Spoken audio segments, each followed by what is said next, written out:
बात इस प्रकार है, फेसबुक पे आने का मुख्य 3 कारण हैं। 3 बातें हैं, उन 3 बातों को आप लोग अधिकतम शेयर कीजिए।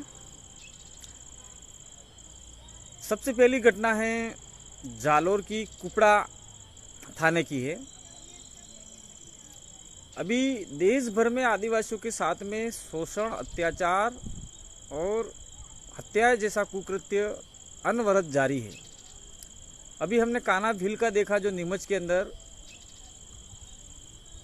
वाहन के पीछे घसीट कर मारा गया, और उनका एक चैनल वाला इतना बिकाऊ है कि उसने ये तक कह दिया कि मात्र एक छोटा सा एक्सीडेंट है। तो देखिए अब उनकी मानसिकता क्या है। वह मानसिकता कभी पीड़ित के समर्थन में नहीं है। तो कान्हा भील के लिए देश भर के आदिवासियों ने आवाज़ उठाई और नीमच और बाणदा में आदिवासी सम्मेलन भी हो गया, सफल हुआ। शासन प्रशासन ने भी साथ सहयोग दिया, कुछ एफआईआर भी हुई, ऐसा सुनने में आया है। यानी कुल मिला के आवाज़ दबाने के लिए सारा खेल हो रहा है। तो कान्हा भील की बात तो अभी ठंडी नहीं हुई थी, उसके जस्ट कुछ दिन 2 दिन 3 दिन बाद ही जालोर के कुपड़ा थाने परिसर में नहीं, थाना क्षेत्र में एक भील महिला के साथ में उसकी हत्या हुई, अपहरण हुआ। ऐसा हमें सोशल मीडिया से और अखबार के मार्फत से पता चला। और आरोपी पुलिस की गिरफ्त से दूर है। तो हम लोग सरकार से निवेदन करना चाहते हैं और थानेदार से निवेदन करना चाहते हैं, और जालोर एसपी साहब जो भी हैं, नाम मुझे पता नहीं है, उनसे भी निवेदन करना चाहते हैं कि ये जो कुकृत्य जघन्य अपराध जिसने किया है उसको तत्काल गिरफ्तार करें और महिला के परिवारजनों को आर्थिक पैकेज दिलाएं। नहीं तो हमें मजबूर होकर जालोर आना पड़ेगा और जालोर आके प्रोटेस्ट में रैली, धरना प्रदर्शन करना पड़ेगा। और ये भी हो सकता है वहाँ की जनता की डिमांड हुई तो हमको आना भी पड़ेगा, हम आएंगे भी सही। इसलिए जालोर की घटना पूरी हुई। जो जनता जानती नहीं है, जो आदिवासी भाई जानते नहीं हैं, उनके लिए एक संदेश था कि आदिवासियों के साथ में अनवरत शोषण, अत्याचार जारी है। अब दूसरी घटना कल की है, बांसवाड़ा के आनंदपुरी थाने की। आनंदपुरी थाने में चांदरवाड़ा गांव के अंदर एक 5 वर्षीय बालिका, यानी भील बालिका के साथ में रेप जैसा जघन्य अपराध हुआ है। रेप हुआ है या नहीं हुआ है, लेकिन उसके साथ में छेड़खानी हुई है, वो सारा हमें सोशल मीडिया से प्राप्त हुआ है। और स्थानीय पुलिस प्रशासन ने कितना सहयोग किया नहीं किया वो पुलिस प्रशासन ही जाने। लेकिन कुछ साथी जिस समाज से बिलोंग करते हैं, आदिवासी समुदाय से जो बिलोंग करता है, उसको लगन लगती है कि मेरे समाज के साथ में शोषण, अत्याचार हो रहा है। इसलिए उसने शायद अपने तरीके से पता करने की कोशिश की, लेकिन छोटी बच्ची है, उसके साथ में मिलने नहीं दिया गया। और हम भी जानते हैं कि भाई पोस्को वाला मामला है, इसलिए मिलने नहीं देते हैं। लेकिन जो साथी लोग, हमारे युवा साथी गए थे पता करने के लिए, तो उनके मोबाइल भी ले लिए गए हैं। ऐसा हमें अभी मुझे फ़ोन आया था कि सीआई साहब जो आनंदपुरी के हैं, उन्होंने मोबाइल जब्त कर लिया है। तो मैं कहना चाह रहा हूँ कि लोकतंत्र में, भारत के संविधान में सबको आवाज़ उठाने का अधिकार है, सही बात को आगे लाने का अधिकार है। तो मोबाइल ले लेना ये किसी कानून में नहीं आता, क्योंकि जो आदमी आया था, जो लड़के लोग आए थे, उनका मोबाइल लेना उचित नहीं है। इसीलिए मैं राजस्थान पुलिस और उदयपुर आईजी रेंज आईजी साहब से अपील करना चाहता हूं कि इस प्रकार का जो हो रहा है, दमनकारी नीति हो रही है, हम चाहते हैं कि आप उदयपुर में ज्वाइन किया, आपका स्वागत है। लेकिन इस प्रकार का जो पुलिस के कुछ सब नहीं, कुछ सिपाही लोग या कुछ अधिकारी लोग इस प्रकार की दमनकारी नीति किसी राजनीतिक षड्यंत्र के तहत या राजनीतिक दबाव में आकर आम जनता की आवाज़ को दबाने की कोशिश करेंगे, प्रयास करेंगे, ये हम लोग बर्दाश्त नहीं करेंगे। इसलिए जो महिला बच्ची के साथ में घटना घटी है, उस घटना की पुख्ता जानकारी के लिए मैं स्वयं आने वाला हूँ एक दो दिन के अंदर, और सारी घटना का पता भी करेंगे, परिजनों से भी मिलेंगे और जिला कलेक्टर और जिला एसपी महोदय से भी मिलेंगे, चर्चा करेंगे कहाँ तक क्या प्रक्रिया चली है और उसका जो मेडिकल रिपोर्ट है वो मेडिकल रिपोर्ट में क्या आया है। और मेडिकल रिपोर्ट किसी डॉक्टर ने अगर छुपाने की कोशिश किया, झूठ लाने की कोशिश किया, तो उस डॉक्टर को भी हम देखेंगे। इसका मतलब ये नहीं है कि कोई अन्यथा न ले, देखेंगे मतलब उस आपकी कार्यशैली और आपके पुराने रिकॉर्ड भी हम खंगालेंगे। अगर बच्ची का मेडिकल रिपोर्ट में कोई ऊपर नीचे हुआ तो, इसलिए डॉक्टर से भी हमारा निवेदन है, अपील है कि आप उस बच्ची की ओरिजिनल रिपोर्ट किसी भी राजनीतिक दबाव में आकर नहीं देवे, यानी जो सत्य घटना है उसी घटना के आधार पे रिपोर्ट देवे। और पुलिस प्रशासन, जिला प्रशासन और मेडिकल टीम जो भी तथ्य और जो सबूत मिले हैं उस सबूत के आधार पे आरोपी का बचाने के लिए कोशिश नहीं करें।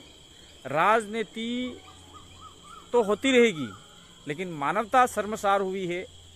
किसी छोटी सी बच्ची के साथ में इस प्रकार का जघन्य अपराध हुआ है।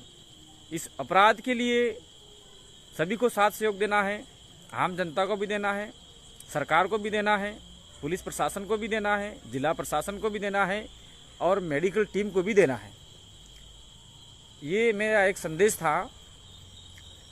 इसलिए हम स्वयं बांसवाड़ा आने वाले हैं एक दो दिन के अंदर, और जिन जिन लड़कों के मोबाइल जब्त किए हैं, मोबाइल जब्त करने का अधिकार किसी को नहीं है।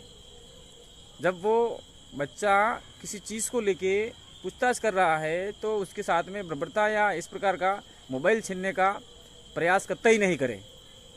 ये मुझे आज अभी फ़ोन आया था और वो हमारा सामाजिक कार्यकर्ता है, सामाजिक यूनिट का कार्यकर्ता है, भील प्रदेश विद्यार्थी मोर्चा मुक्ति मोर्चा का कार्यकर्ता है। और जो भी लोग इस बांसवाड़ा की घटना को लेके, चाहे कांग्रेस हो, चाहे भाजपा हो, चाहे बीटीपी हो, चाहे अन्य पार्टी हो, वो राजनीति करते हैं, तो आने वाले समय में किसी छोटी सी बच्ची के साथ में रेप हुआ है या ऐसा कुकृत्य हुआ है, उसको लेके कोई राजनीति करता है तो निश्चित रूप से आने वाले समय में हम लोग समाज के सामने ऐसी राजनीतिक पार्टियों को नंगा करेंगे। ये राजनीति करने का समय नहीं है, ये उस बच्ची को न्याय दिलाने का समय है। और उचित न्याय नहीं मिला तो हमें प्रोटेस्ट के रूप में जिला मुख्यालय पे धरना करना पड़े तो हम तैयार हैं, आनंदपुरी थाने में धरना करना पड़े तो हम तैयार हैं। शासन प्रशासन अगर किसी राजनीतिक दबाव में है तो उस दबाव को हम कम करने के लिए तैयार हैं। हम किसी राजनीतिक विचारधारा से नहीं बोल रहे हैं, हम मात्र और मात्र आदिवासी समुदाय की ओर से बोल रहे हैं। और हमारा कारवा बांसवाड़ा में हो सकता है अगर समय रहते बच्ची के साथ में न्याय नहीं हुआ तो। अन्याय जैसी घटना घटी तो निश्चित रूप से हम लोग बांसवाड़ा की ओर कुछ करेंगे। ये थी दूसरी घटना। अब तीसरी घटना एक और मैं बता देता हूँ आपको। गिरवा तहसील के अंदर नाई थाना है, उस थाने के अंदर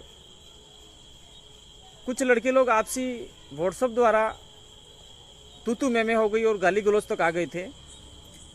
तो थाने के अंदर जाके उन्होंने किसी छोटी सी रिपोर्ट दिया या फिर मौखिक शिकायत किया, मुझे पता नहीं, लेकिन वहाँ पर थाने में बुला के आपसे बात करनी ऐसा कह के और उस बच्चे की 35 बेल्ट मारे हैं पुलिस वालों ने और उसके हाथ पर जूतों के साथ में चढ़ गए। ये जो हाथ है वो पूरा सूज गया है, आगे से पीछे से यहाँ खून भी है। तो उनका फ़ोन आया था और मैंने उनको आईजी साहब के पास भेजा था। आईजी साहब ने अच्छा न्याय भी किया है, उन्होंने बुलाया भी है, लेकिन बड़े अधिकारी को इस बात की भनक नहीं लगने देते और ये छोटे स्तर के जो कार्मिक हैं वो अपनी मनमर्जी करते हैं, आवाज़ उठाने वालों को दबाने का प्रयास करते हैं और बच्चे के साथ में जो हाथों पे जूतों समेत चढ़ जाना, ये कोई पुलिस का काम नहीं है। ऐसा काम हैवान भी नहीं करता। तो उस बच्चे को जनरल हॉस्पिटल भेजा और जनरल हॉस्पिटल में डॉक्टर ने बोल दिया कि आप तहरीर लेके आइए पुलिस की। अब जिस पुलिस ने ही मारा है, जिस पुलिस ने ही उसके हाथ पैर पे अटैक किया है, इन जांघों पे मारा है, तो क्या वो पुलिस तहरीर देगा? पुलिस तहरीर नहीं दिया। वो लड़के मेडिकल कॉलेज में थे, उदयपुर मेडिकल कॉलेज में। उसके बाद में वापिस शायद एसपी ऑफिस या आईजी ऑफिस गए हैं, फिर उन्होंने कल बुलाया है। लेकिन मैं कहना चाहता हूँ, डॉक्टर टीम से भी कहना चाहता हूँ, अगर कोई पर्सनल आता है, रिपोर्ट मानने हो या नहीं मानने हो, लेकिन आप लोग का फर्ज बनता है कि वो मेडिकल निकालने आया है तो आप मेडिकल दीजिए। हो सकता है, कैन बी पॉसिबल, जुडिशियल में उसका वो रिपोर्ट काम पे आ जाए, लेकिन आप लोग क्यों नहीं देते? ये सवाल मेरा कहना है। तो इस प्रकार से जो पुलिसिया हरकत हो रही है कहीं न कहीं, मैं बड़े अधिकारियों पे सवाल नहीं लगा रहा हूँ, निशान सवाल या दाग नहीं लगा रहा हूँ, लेकिन आपके नीचे जो भी छोटे मोटे अधिकारी या फिर कार्मिक हैं, वो कार्मिक अपनी मनमर्जी कर रहे हैं और इसी मनमर्जी की वजह से इस इलाके में कहीं न कहीं आदिवासी अशांत थे। यानी आदिवासी का जो पुलिस के प्रति व्यवहार है, वो उस व्यवहार में बदलाव हो रहा है। पहले ऐसा कुछ घटना नहीं हो रही थी, अब धीरे धीरे ये सारी घटनाएं घट रही है। उसके पीछे कहीं न कहीं शासन प्रशासन और पुलिस विभाग का उचित रवैया नहीं होना। और दूसरी बात मैं कहना चाह रहा हूँ कि हमारे इलाके में आजकल एक्सीडेंट बहुत हो रहे हैं, चोरियाँ बहुत हो रही है, और जो एक्सीडेंट हो रहे हैं उन एक्सीडेंट वालों से कहना चाह रहा हूँ कि आप लोग बाइक राइडर बन के क्या हासिल करना चाहते हैं? माँ बाप के पास पैसा नहीं है, कपड़े गिरवी कपड़े नहीं थे, घर में खाना नहीं था, मजदूरी करके खेत गिरवी रख के आपके ज्वेलरी यानी रकम गिरवी रख के आपको पढ़ाया लिखाया, ट्रेनिंग करवाया, और आपने जबरन माता पिता को दबाव में लेके पावर बाइक लाके एक्सीडेंट हो रहे हैं, तो कहीं न कहीं जिम्मेदार आप हो। आप पावर बाइक से राइडिंग करो ना करो वो हमें नहीं कहना है, लेकिन आप लोग निश्चित रूप से बाइक का इंश्योरेंस करवाइए, हेलमेट पहनिए और स्वयं का भी इंश्योरेंस करवाइए। अगर आपको शौक ही चढ़ा है राइडिंग करने का, कुछ अनहोनी घटना घट गई, कुदरत ना करे, तो कम से कम घर वालों को आपके पीछे जो खर्चा किया है उस खर्चे का 4 आने तो मिलेगा। इस प्रकार की इस इलाके में जो घटना घट रही है, और चोर जो लोग हैं, चोर और किसी भी अपराधी का कोई जाति धर्म नहीं होता। जो चोरी करते हैं, लूटमार करते हैं, इन बलात्कार करते हैं, रेप करने का प्रयास करते हैं, हत्या करते हैं, उसके साथ में हम कतई नहीं है। और आप लोगों से निवेदन है कि ऐसी घटनाएं अगर आपके आसपास कहीं घटे तो संबंधित चौकी, संबंधित थाने, संबंधित एसपी साहब को तत्काल सूचना देवें। तो ये 3 घटनाएं थी, इसके लिए आप लोगों को अवगत कराना था। मैं चाहता था कि इस लाइव को अधिकतम लोग देखें, लेकिन ये समय है वो रोटी खाने का है, तो हो सकता है कोई कहीं न कहीं व्यस्त, कोई बाजार में होगा। तो ये जो वीडियो है उसको शेयर कीजिए। अंधेरा भी हो चुका है, आपने मुझे सुना, देखा और ये 3 घटनाएं आपको बताई और एक सीख दी है युवाओं के लिए, उसके लिए अधिकतम शेयर करें। बहुत बहुत धन्यवाद। जोहार, जय आदिवासी, जय भील प्रदेश। मैं रोहत कांतिभाई आदिवासी, भील प्रदेश।